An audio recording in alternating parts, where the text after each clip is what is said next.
Saya ada tengok satu video, dia kata Allahumma fili wa liwalidayya warhamhuma kama rabbayani shaghira, untuk ibu bapa yang masih hidup saja.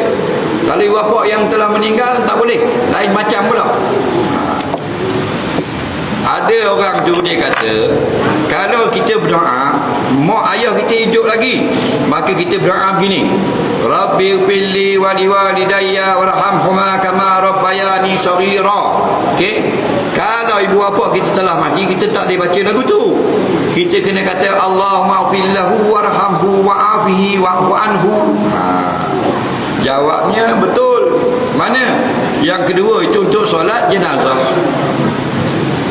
Yang Rabbil fili wa liwalidayya boleh dibaca sama ada ibu bapa kita masih hidup atau telah mati. Boleh. Jangan masuk perbalahan bab pertikaian. Ini dibolehkan. Nah, Rabbil fili, wahai Tuhanku, irfirli, beri keampunanmu li bagiku, wali walidayya, dan bagi juga kepada dua ibu bapaku, sama ada yang masih hidup atau telah mati. Awak lagi? Boleh. Tak ada masalah. Jangan balas bab-bab lagu ni.